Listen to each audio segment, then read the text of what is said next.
some slides, we'll go through them. And as Rihanna mentioned, there'll be plenty of time for folks to ask questions afterwards.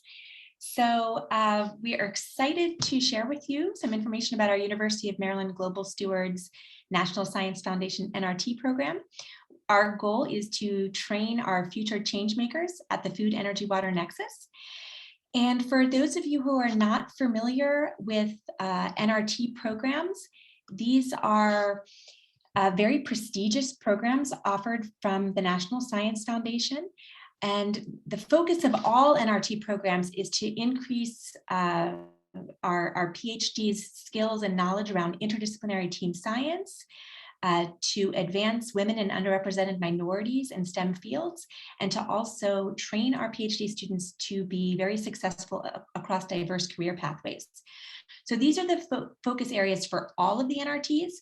And then from a scientific focus, our NRT focuses on research at the food, energy, water nexus. So I'm first going to start out with a big picture of what's going on with our global food, energy, and water systems, and why we need why we urgently need solutions to address critical challenges in these systems. I'll talk a little bit about our existing gaps in graduate education and how our program is seeking to address those gaps. So specifically, we'll talk about our program goal, our program elements, and also our application process. So let's get started. So as sort of all of us know, we read this in the newspaper almost every single day, that climate change, population growth, urbanization, our aging infrastructure, all of these issues, along with many other factors, are really crippling our global food, energy, and water resources.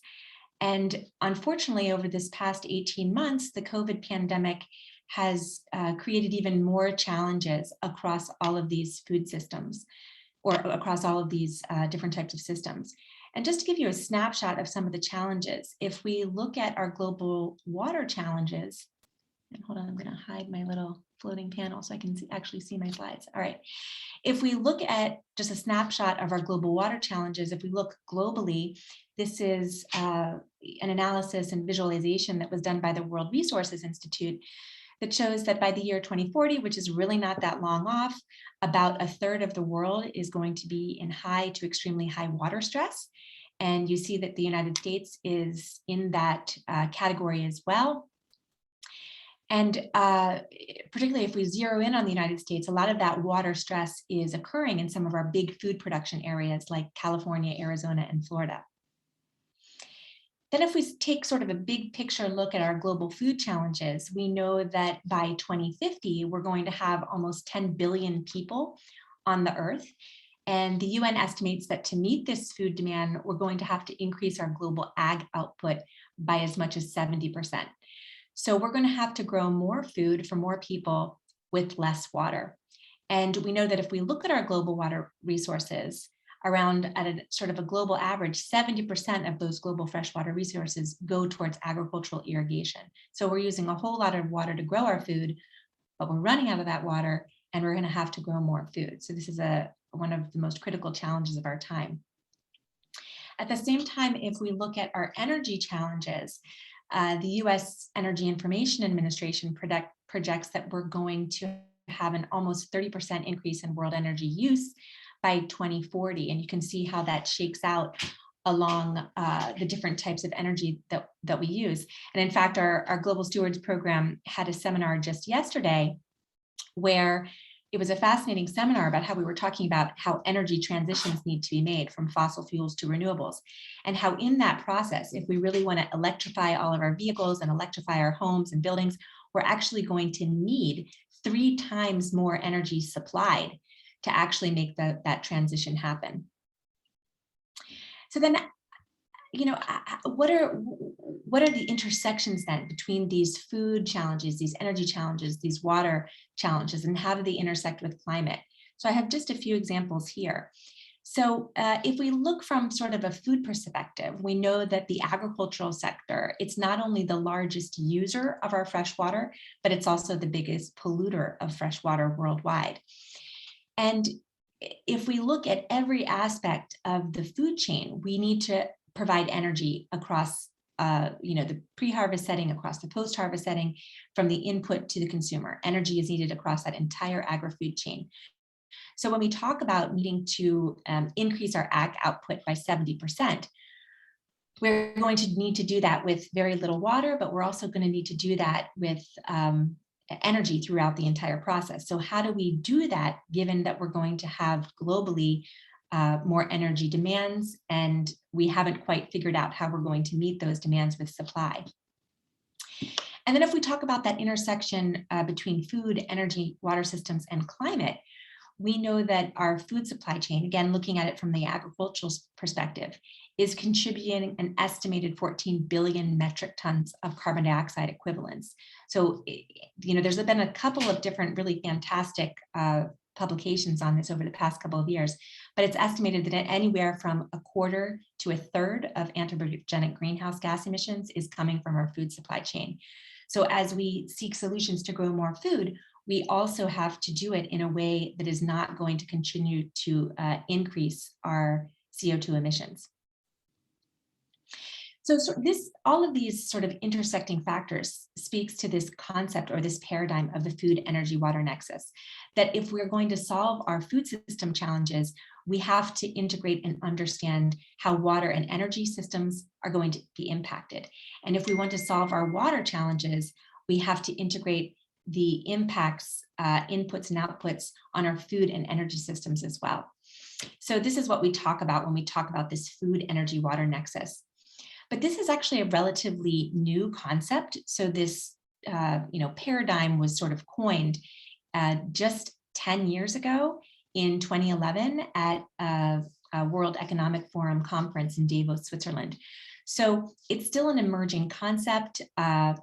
It still has a lot of room for growth. So right now it's very technological in its approach, and doesn't really emphasize those socio-environmental interactions that are necessary to bring about solutions in these areas. So this is still really an emerging area of science.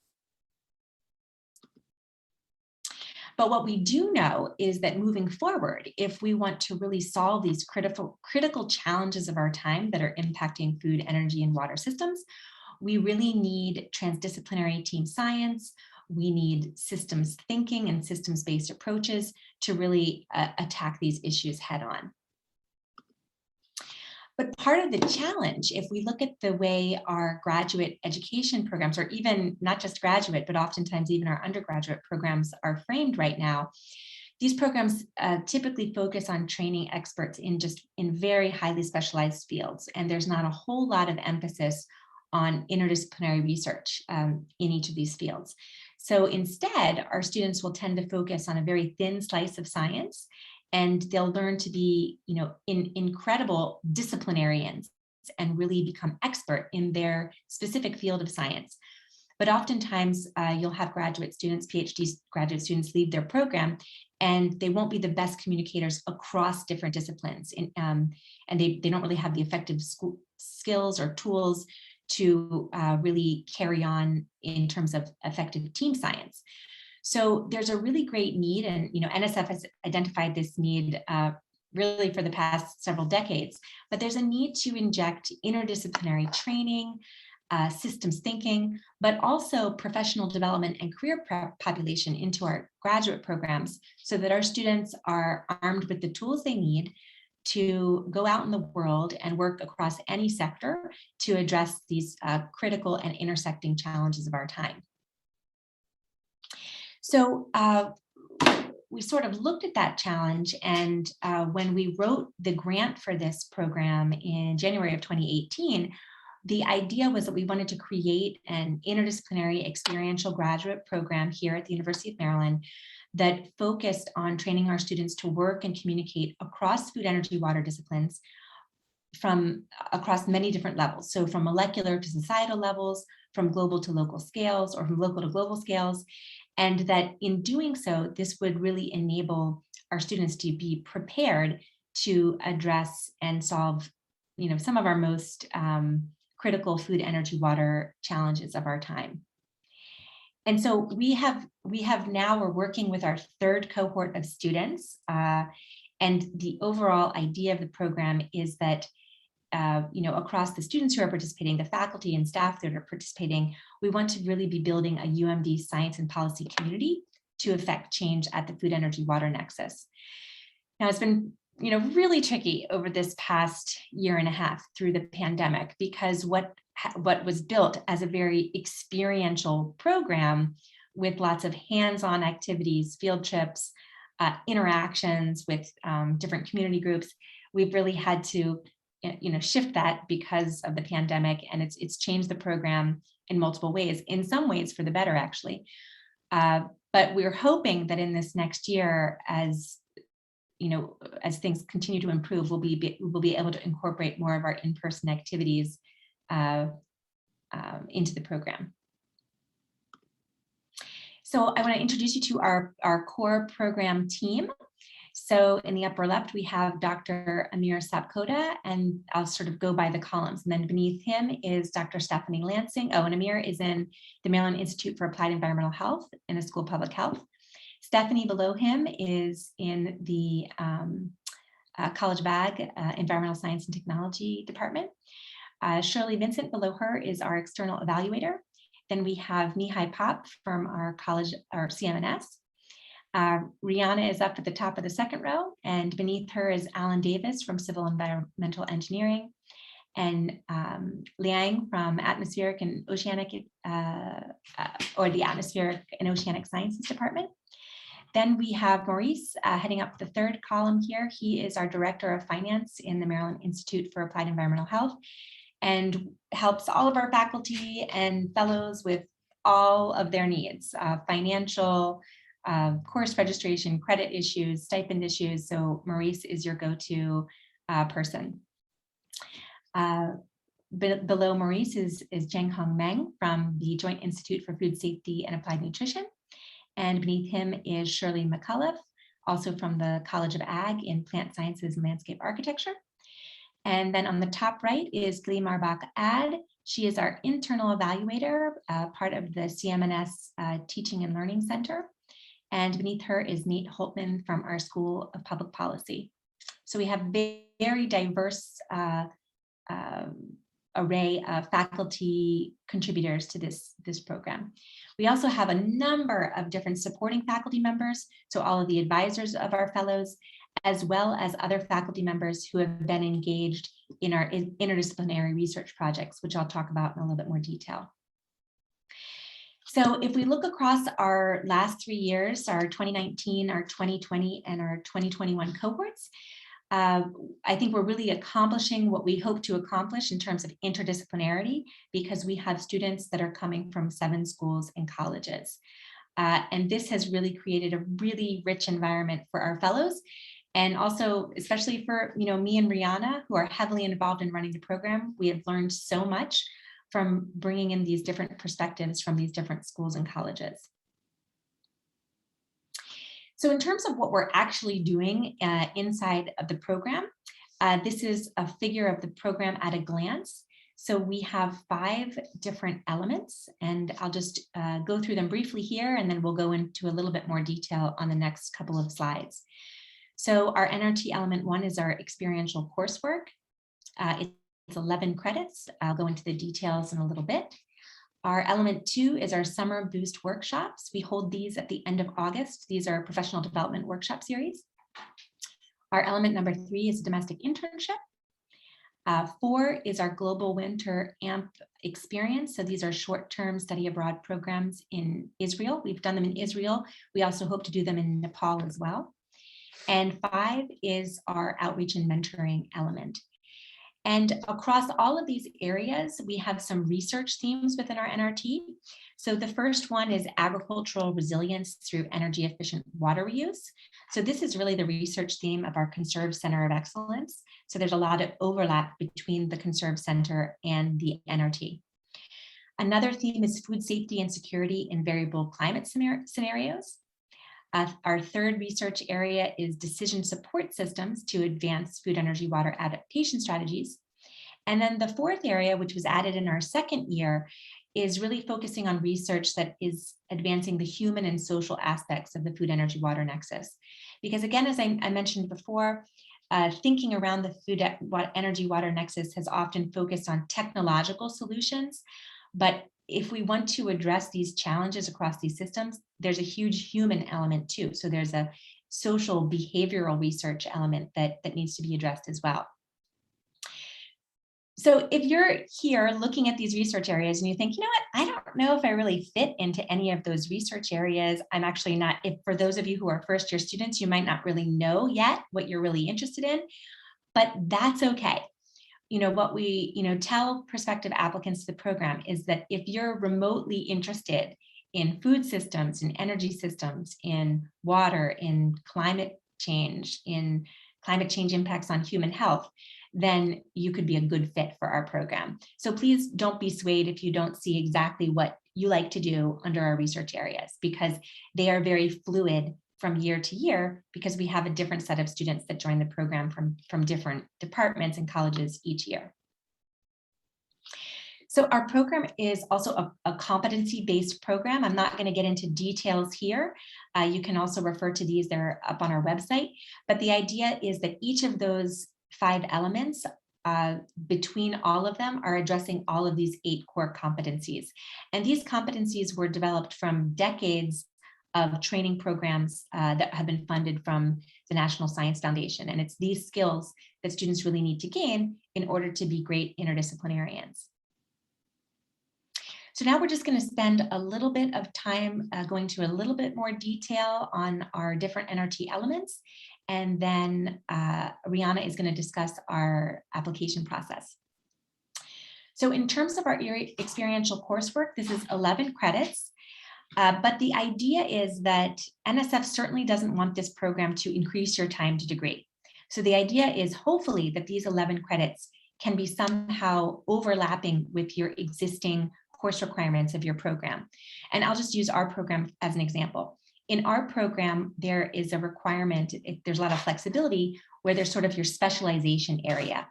And for our program, these 11 credits just fulfill the requirements of that specialization area. So hopefully this is the case for many of your departments. So in terms of the actual courses, the action, and let me step back, the program is largely, you'll largely be engaged in the first year of the program on a calendar system. So for you guys who are thinking of applying, you would be most heavily engaged in the program from January to December of next year.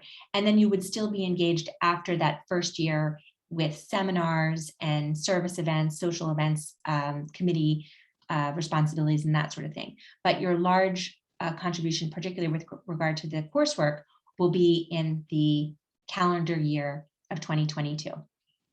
So in the spring of 2022, you will first take our Maya 690 course, and this is a broad experiential exploration of innovations at the FEW Nexus, and I teach that course.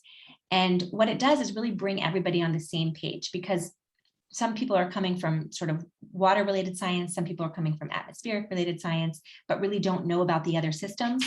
So the purpose of this course is to, bring everybody on the same page and, to expose our fellows to diverse research themes across the FEW Nexus.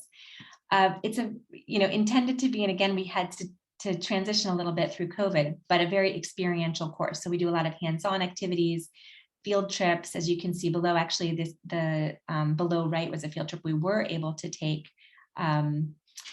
this past year. And so this course links very directly to our fall course, which is Maya 691. So this is our project-based data practicum at the FEW Nexus.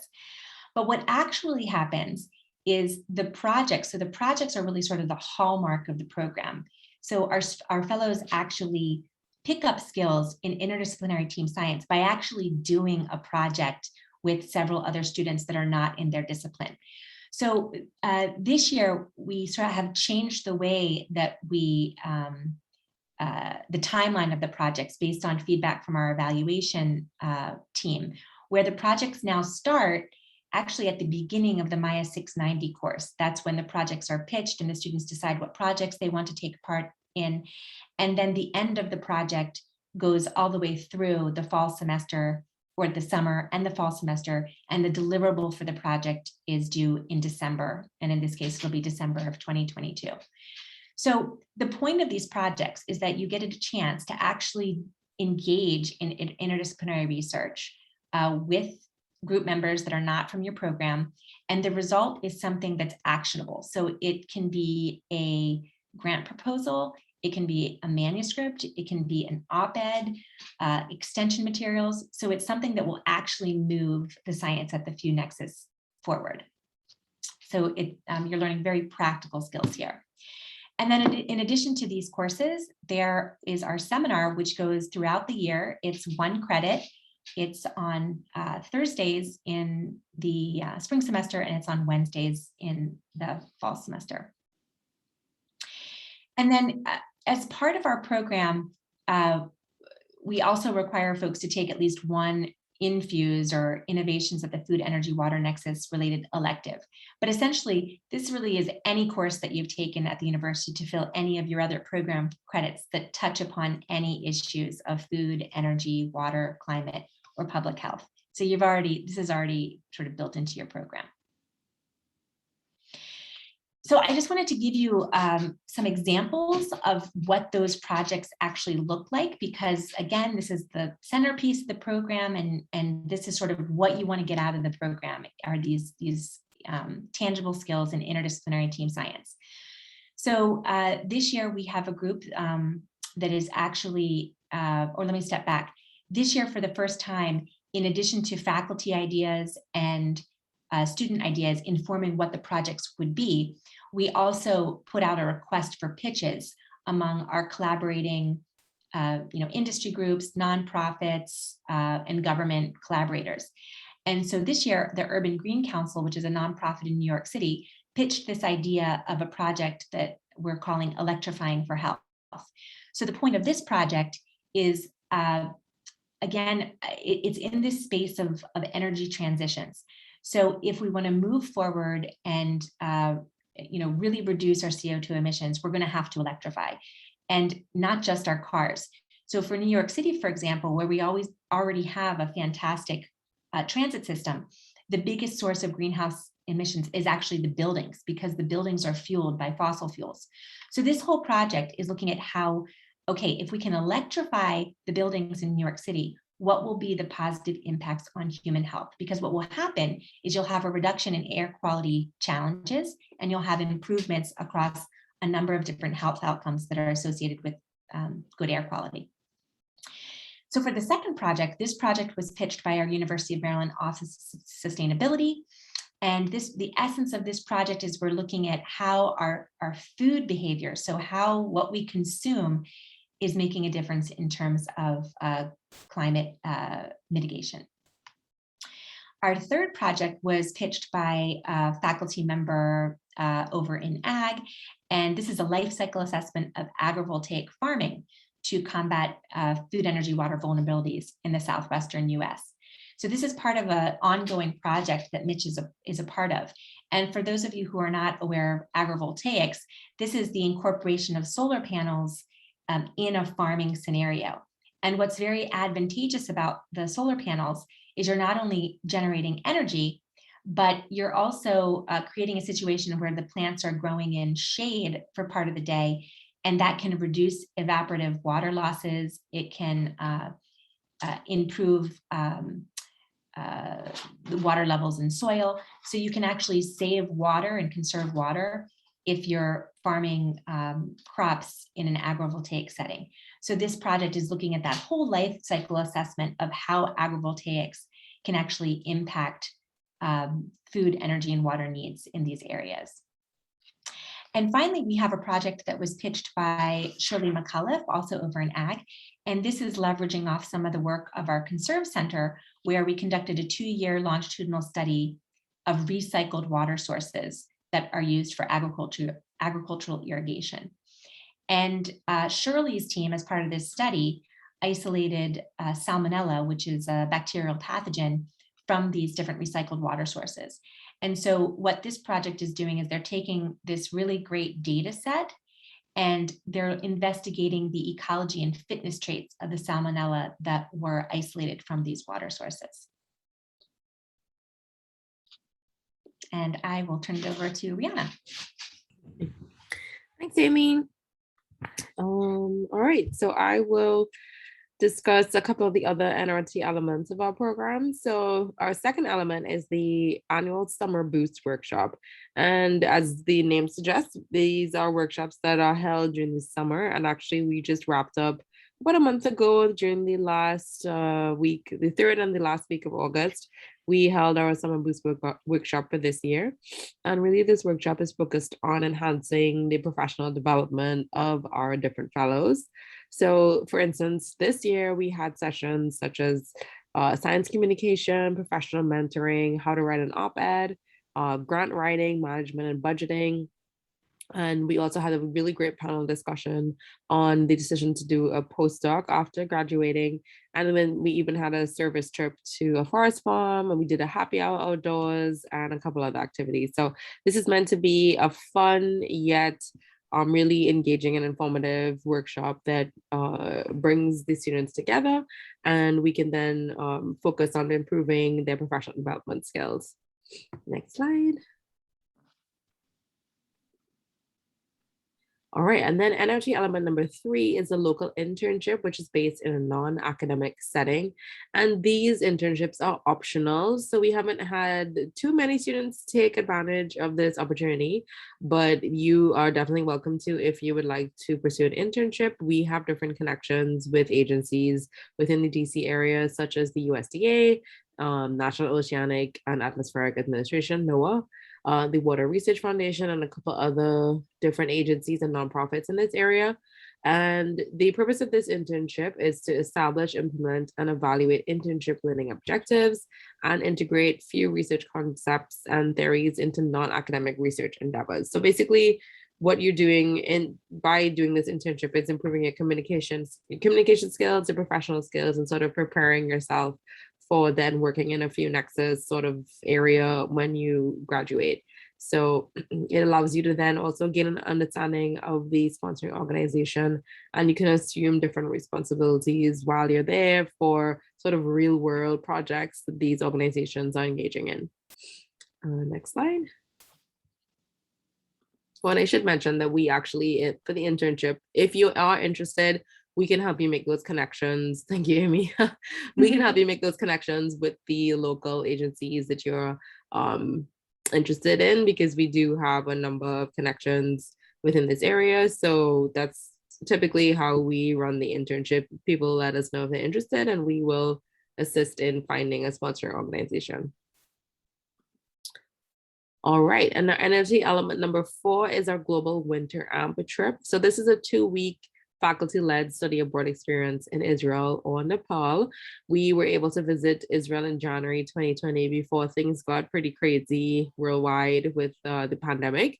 And what we did there was we briefly worked with local off-grid farmers to understand the few nexus needs in their different communities. And we also worked on projects after returning to the US. So this is the group here visiting one of the, I don't remember the name of the desert right now, but a desert in Israel on the left, and then visiting a Bedouin farming community on the right. So it really is an immersive 2-week experience. I led that trip along with another faculty member here at the UMD, and the students really got to see a different aspect of food, energy, water nexus issues, sort of internationally outside of the US, in Israel, which is a really leader in reusing wastewater. So this is a really great way to sort of gain that real world experience. And it's an optional trip. You don't have to do it, but if you do it, all expenses are paid, covered by the program. So we unfortunately were not able to travel this year due to the pandemic, but as long as travel is allowed and recommended by the university in 2022, we will be planning on going. And even if we don't get to, for whatever reason, go in 2022, as long as you are still a student here, you are eligible to apply to do this trip. Even if it doesn't happen in 2022, you can apply in 2023 for as long as the program exists and as long as you're a student here. Next slide. And element number 5 is one of the it's something that is really near and dear and important to our program, is outreach, mentoring, and service. So this is actually targeted towards undergraduate students, high school students, and just the general public. So past activities that we have done in under this element have included having an outreach booth at Maryland Day, which if you're new to the university, you may not actually know what Maryland Day is, unfortunately, because we didn't get to have Maryland Day in 2020 or 2021. But it's basically a day where we celebrate the university, and just really every department is on display. And we have had the students run a booth at Maryland Day in the past, in 2019. Excuse me. We also held a food waste workshop at a 4-H Congress, and 4-H is where it's a program that gets high school students together on campus who are interested in ag and environmental issues. And we were able to present a workshop to them about food waste and food recycling. We also did service activities at the Capital Area Food Bank in DC and at Forested, which is a forest farm in Bowie, Maryland. So we were able to go there and also do some service events. And these mentoring, service and outreach events are really student owned and operated. The students tend to reach out and find these opportunities and present them to the other students. And we attend as a group and really do these service events that bring us closer together as a group, but while also teaching about the food, energy, water nexus in some way, and also giving back to our community. Next slide, please. All right, so now we're getting into the meat of some of our application, which I know is this may answer a couple questions that people have. So approximately 12 fellows will be accepted into our 2022 cohort, which will start in January of next year. We are a calendar year program and not an academic year. So if you are accepted into our program, you will begin as a fellow in 2022, January 2022. So we will approximately have 6 one-year stipends of $34,000 available, along with tuition support. And in order to be eligible for an NSF stipend, you must be a U.S. citizen or permanent resident.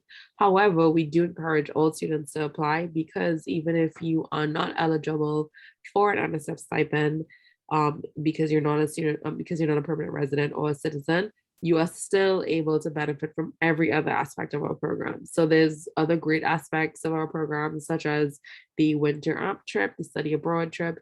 There is the prestige of being known as a Global Stewards Fellow, an NSF NRT Fellow, and you also are able to get $1,500 as a travel stipend, or to attend conferences, or to be used towards your publication fees for journal articles. So there, even if you are not able to get the stipend, we do encourage you to apply, because there's still really great aspects of being a global steward, even if you can't get the stipend.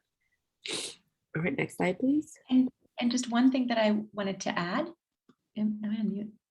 No, we can hear you. Okay. All right. One thing I wanted to add is, regardless of whether you are a stipended or non-stipended fellow, you are treated exactly the same.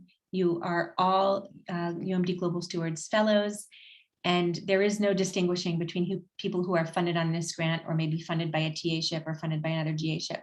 Everybody is the same. Nobody knows who is stipended, who is not stipended, but in any given year, half of the folks have the stipend from this grant, and then the other half are drawing from other sources.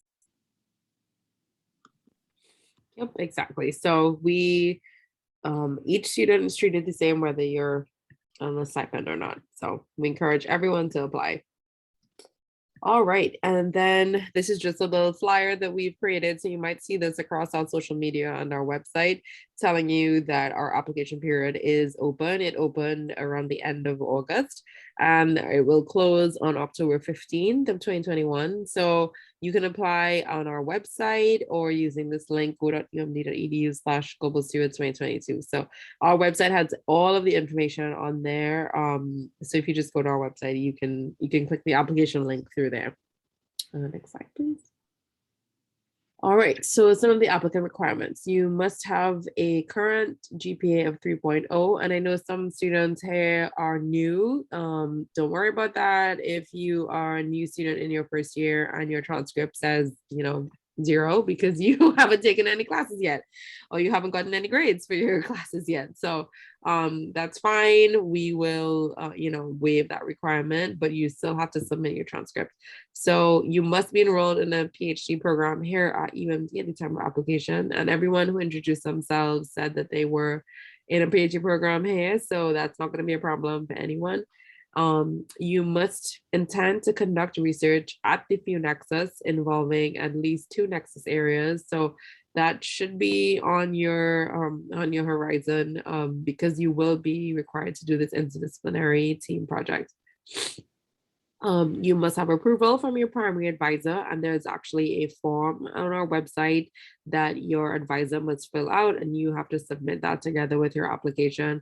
And that form just allows us to know that your advisor is aware of your application and that they agree with you having to take the classes that you are required to take as part of this program. And we strongly encourage applications from women and from candidates who might be from typically underrepresented backgrounds in STEM fields. All right, so like I mentioned earlier, our applications are due on October 15th, which is a little less than a month away. So you still got time to submit your application.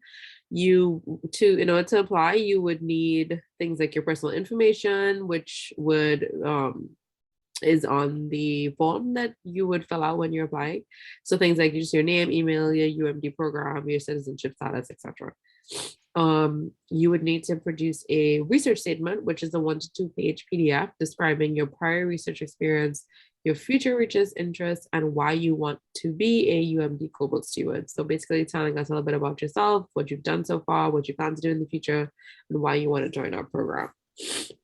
You'll need a current CV. You'll also need 2 transcripts, one from UMD, your current UMD transcript, and a transcript from your most recently completed degree. So whether that degree is a master's program or a BSc or other bachelor's degree, you'll need your most recent degree as well as your current degree transcript, as well as your current UMD transcript. You'll need the advisor acknowledgement form that I talked about, and you'll need 2 letters of recommendation that must be emailed directly from the recommender to our UMD Global Stewards at gmail.com address. Again, all of that is on our website. So make sure to get those applications in by October 15th.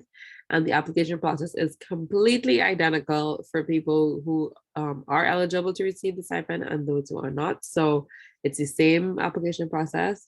And we will let folks know by November 12th if you are successful, if your application was successful. So the deadline to apply October 15th, and then within about a month later, by November 12th, we will be sending out notices of who was selected to join our program.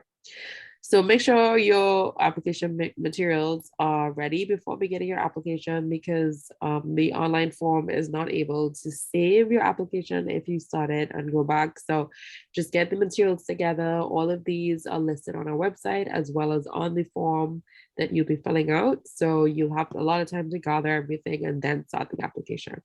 Next slide, please. Right, and just one comment that I also wanted to make. So, as we showed on the other side, we're looking for 12 fellows, but we only have funding for 6. And sometimes the 6 who are not funded are still folks who are eligible to be funded, but we unfortunately can't fund everybody. So if you're in that situation where you are accepted into the program but are not given the stipend, we strongly still recommend that you join the program, because there are so many benefits. Monetarily, you still get the $1,500 travel publication stipend, and you can get a free trip to Israel. But more importantly, it's a really enriching program for our students, and we're happy to connect you with our existing fellows if you would like to speak to students who have already engaged in the program. It really changes your perspectives and really will help you in advance in anything you want to do in the future. So just think about that. Definitely. All right, and the last slide here is just a plug to follow us on social media. We're on all the typical platforms, Twitter, Instagram, and Facebook. So please connect with us. We post a lot about our different activities and what's going on in our program. And if you have any questions at all, please go ahead and email us at umdglobalstewards@gmail.com. And we will get back to you ASAP. So that's it in terms of our formal presentation. I think we have one more slide with acknowledgements, just to make sure that we acknowledge the NSF NRT Infuse program that funds us through the NSF, and all of our co-PIs, all of our NRT faculty, all of our fellows, current, past fellows, and the entire UMD Global Stewards community. And this is a shot of us the last time that we were able to gather everyone together, which was in December of 2019. So hopefully this new year presents opportunities for us to gather in person again safely and take an updated photo, because we really do need an updated photo. All right, so the rest of the time we have a solid 15 minutes for questions. We'd like to open the floor to anybody. Thank you for listening to us. And if you have any questions, now is the time to let us know. All right, great. And I see that Elamine has the first question in the chat. Because this is an NSF grant, this is a great question, by the way. Do we need to route our applications through our research administrator and through Aura? And it's a great question. And the answer is no, because even though it's an NSF grant, so there's two types of fellowships that come from NSF. The first are the fellowships where you apply directly as an individual to NSF. And in that case, you would need to route that fellowship application through Aura. But in this second scenario, we have already brought the funding to the University of Maryland. So it is our University of Maryland based program. So we internally accept applications, and they don't go to NSF and they don't go through Aura. They just go through the our portal that Brianna has pointed to in the presentation.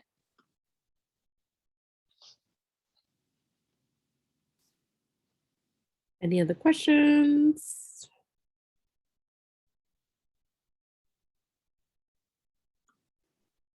I had a quick question about transcripts. So for the one coming from our previous institution, does that have to be official? And then where are we sending them? So they will be uploaded in the application portal. So the application, if you click on the application link on our website, it will take you to a Qualtrics form that you have to fill out. And in there is a way to upload your transcripts as a PDF to that form.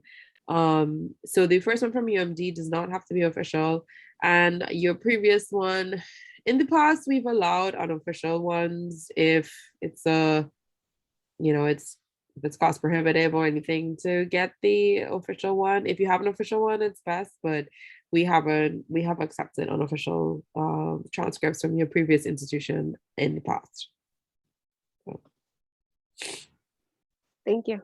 You're welcome.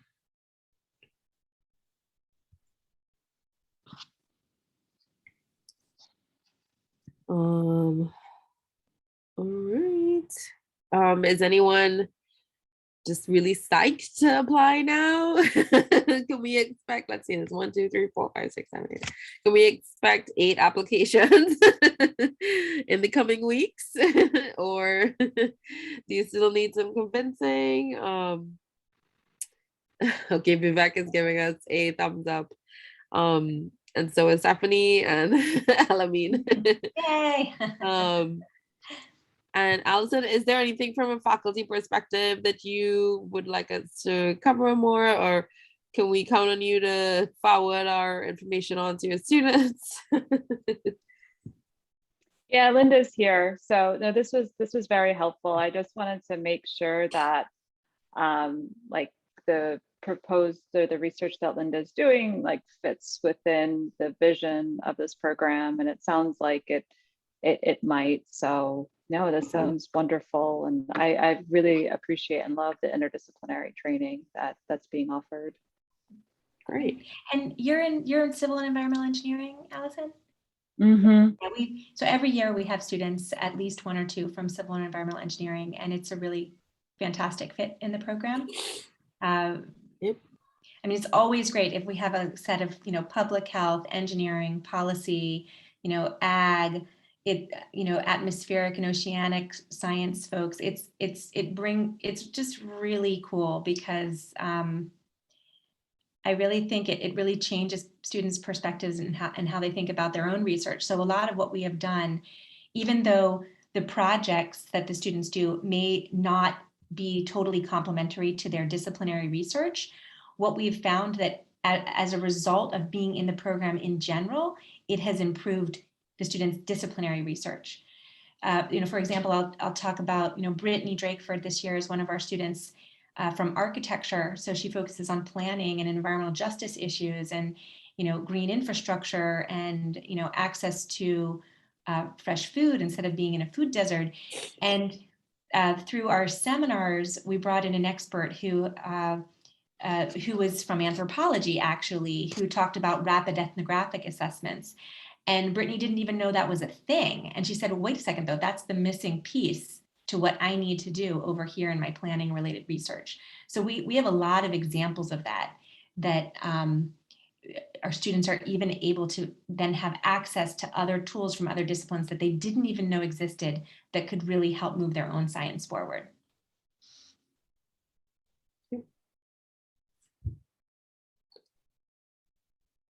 All right. Well, if there are no other questions, we can probably end here.